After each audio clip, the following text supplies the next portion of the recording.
अस्सलाम वालेकुम। Last time हम डिस्कस कर रहे थे प्रीफिक्सेस और साइंटिफिक नोटेशन को। अच्छा, कपल ऑफ वीडियोस अगो मैंने यूनिट्स स्टार्ट किए थे। तो यूनिट्स में हमारे पास कुछ रूल्स होते हैं, कुछ कन्वेंशंस होते हैं जो हमें फॉलो करने पड़ते हैं। तो आज हम बेसिकली उन कन्वेंशंस के बारे में डिस्कस करेंगे कि हमारे पास यूनिट्स के कौन कौन से कन्वेंशंस हैं।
पहला हमारे पास रूल ये है कि जब भी हम किसी यूनिट का फुल नेम लिखेंगे तो वो हम स्मॉल में लिखेंगे।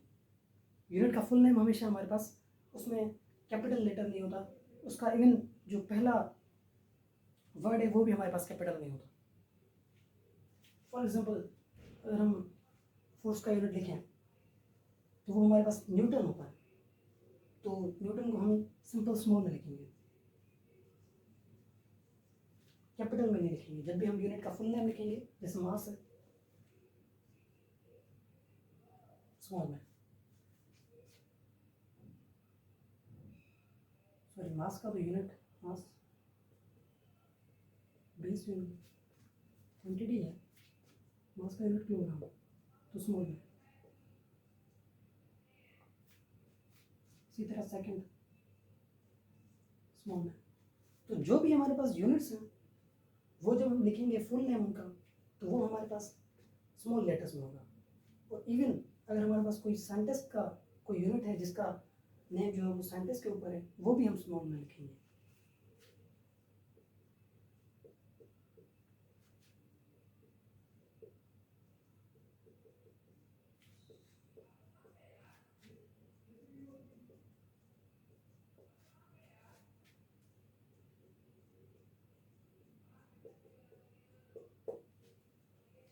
Even named after a scientist, जैसे हमारे पास यहाँ पर न्यूटन था, इसी तरह जूल है, तो वो भी हम स्मॉल में लिखेंगे।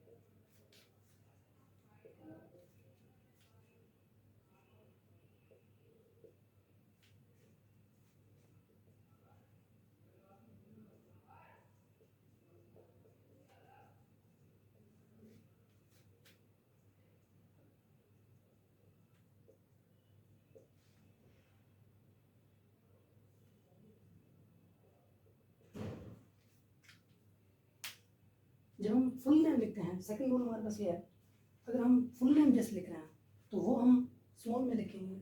लेकिन अगर हम सिंबल है, कोई सिंबल लिखते हैं यूनिट का जो किसी सेंटेंस के ऊपर है, तो वो हम कैप्स में लिखते हैं। जैसे यहाँ पर न्यूटन है तो उसका एन हम कैपिटल, जूल का जे कैपिटल, एक्सेट्रा। तो इन दोनों रूल्स को कंफ्यूज नहीं करना है। अगर हम फुल नेम लिखेंगे तो वो हमारे पास स्मॉल में, और अगर हम सिंबल लिखेंगे जस्ट तो वो फिर हम कैपिटल में लिखेंगे। और बाकी जो हमारे पास दूसरे सिंबल हैं तो वो जैसे सिंबल जैसे होगा, जैसे गिवन है सिंबल वैसे ही लिखना है। अगर वो स्मॉल में है स्मॉल में लिखना है, कैप्स में है तो वो कैप्स में लिखना है। बाकी फुल नेम जब भी लिखेंगे तो वो हमारे पास स्मॉल में होता है।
अच्छा, अगर हम किसी यूनिट के साथ कोई प्रीफिक्स लिखते हैं, जैसे हमारे पास माइक्रोमीटर है, मिलीमीटर है, या micro KG, mega KG, mega megagram, microgram, KG तो नहीं होगा ऑब्वियसली, तो या केजी जैसे हम लिखते हैं, तो अगर हम किसी यूनिट के साथ प्रीफिक्स लिखते हैं तो फिर उसमें हम विदाउट स्पेस लिखेंगे, उसमें हम स्पेस नहीं देंगे। जैसे हमारे पास माइक्रोमीटर यहाँ पर है तो without space, millimetre, centimetre without space, space नहीं देंगे। तीसरा रूल ये है हमारे पास, prefix should be written before unit without space. First rule क्या था? Full name does not start with a capital letter even named after a scientist. Second rule, symbol of unit named after a scientist is capital. और तीसरा rule कि prefix should be written before unit without space.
Fourth rule हमारे पास है कि compound prefixes हमारे पास exist नहीं करते हैं।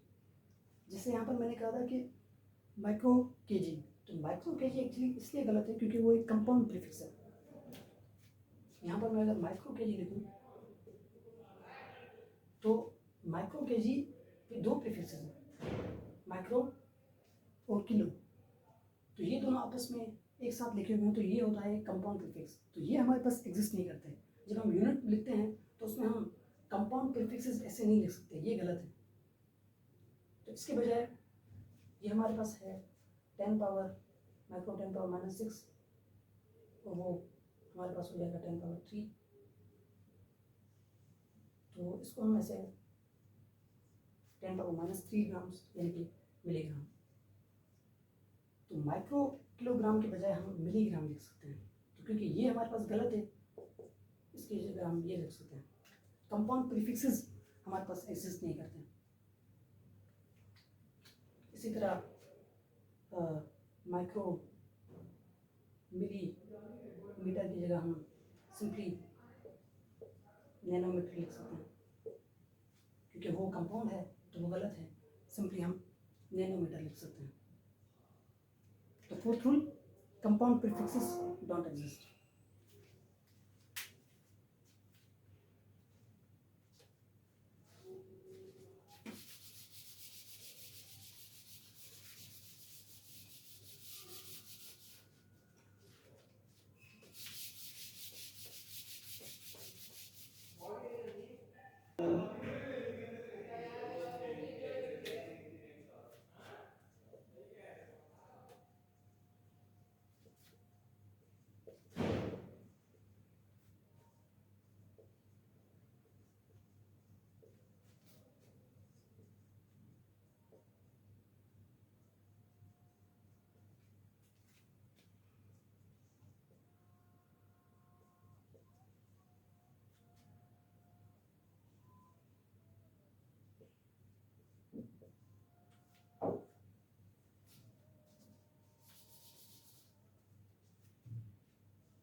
फिफ्थ रूल हमारे पास है, a combination of base units are written with one space, कि जब हम दो बेस यूनिट्स को आपस में एक साथ लिखते हैं तो वो हमारे पास उनके दरमियान एक स्पेस आएगा।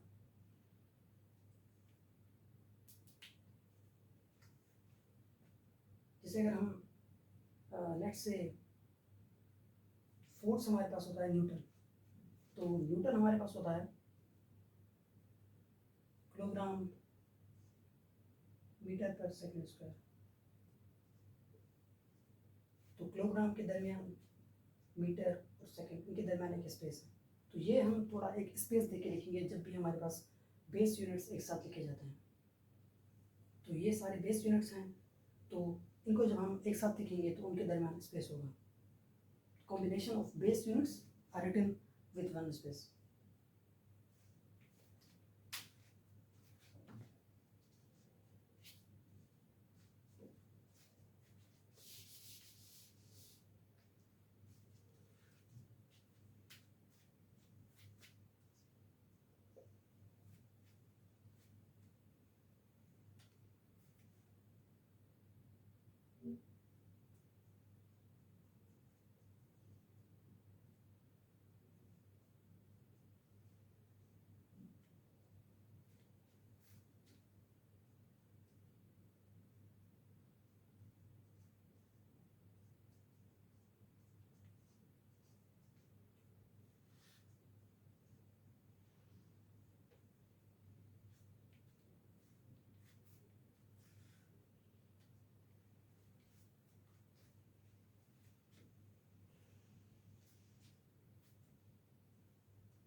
Sixth rule: when base units are raised to a power, the power applies to whole multiple, not just the base unit.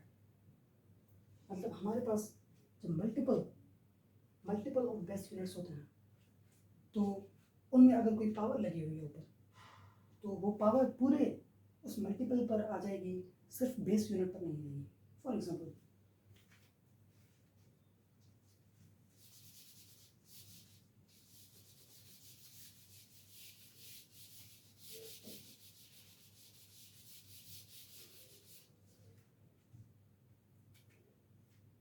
For example हमारे पास 1 किलोमीटर है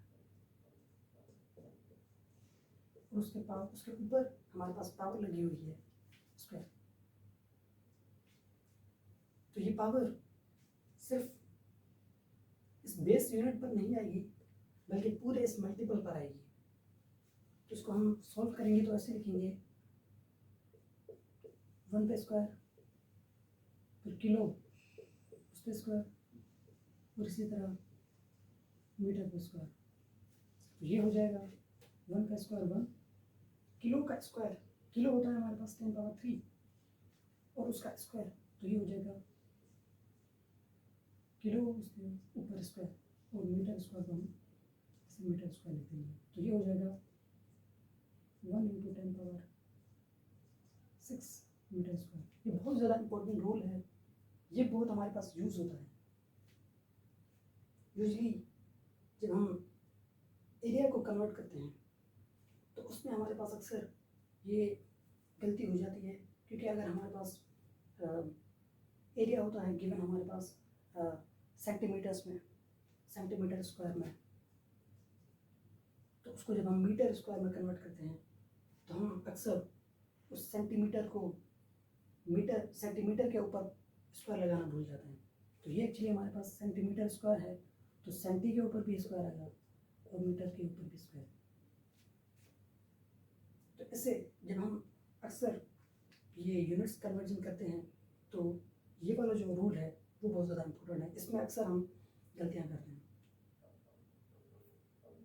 तो जब भी हमारे पास मल्टीपल ऑफ बेस यूनिट्स होंगे, मल्टीपल ऑफ बेस यूनिट्स यानी कि 2 base units multiply हो रहे हैं, या फिर हमारे पास किसी बेस यूनिट के साथ प्रीफिक्स कोई मल्टीप्लाई हो रहा है, तो वो पावर जो आएगी वो पूरे मल्टीपल पर आ जाएगी, सिर्फ बेस यूनिट पर नहीं आएगी।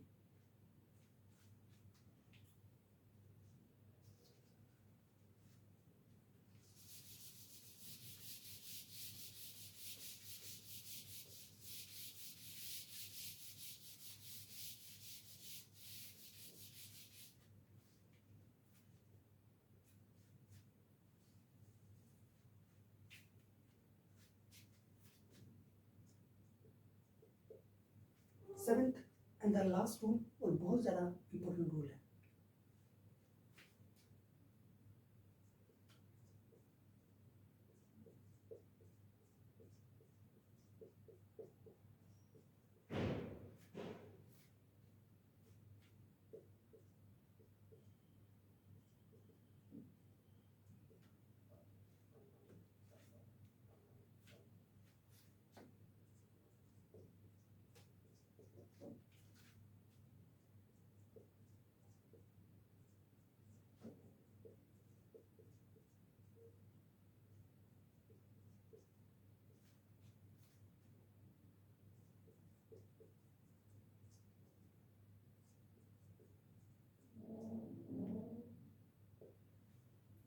For calculation every value should have the same unit. जब हम कैलकुलेशन कर रहे होते हैं, मल्टीप्लिकेशन, डिवीजन या कोई भी कैलकुलेशन कर रहे हैं, तो उसमें जब हमारे पास वैल्यूज़ आपस में मल्टीप्लाई एंड डिवाइड हो रही है तो उनका यूनिट सेम होना लाजमी है। ऐसे नहीं है कि आप किसी टाइम को सेकंड्स में गिवन है वैल्यू और उसको आप मल्टीप्लाई कर रहे हो किसी मीटर से, लेंथ से मल्टीप्लाई कर रहे हो टाइम को, तो ऐसे नहीं हो सकता। तो every value should have the same unit for calculation. Time से मल्टीप्लाई होगा, सेकंड में वैल्यू गिवन है तो सेकंड से ही मल्टीप्लाई होगी, मीटर्स में गिवन है तो मीटर्स से, न्यूटन में गिवन है तो न्यूटन वाली वैल्यू से ही मल्टीप्लाई होगी। तो ये बहुत ज़्यादा इंपॉर्टेंट रूल है कि every value for calculation, every value should have the same unit.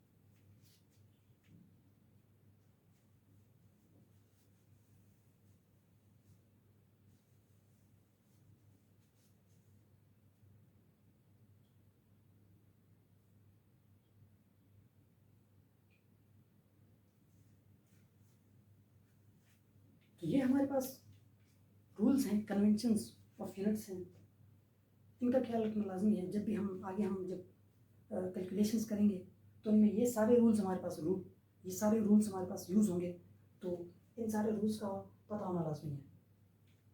तो this was all about this video. Next video में हम साइंटिफिक सिग्निफिकेंट फिगर्स के बारे में डिस्कस करेंगे। मिलते हैं नेक्स्ट वीडियो में, तब तक के लिए अल्लाह हाफिज़।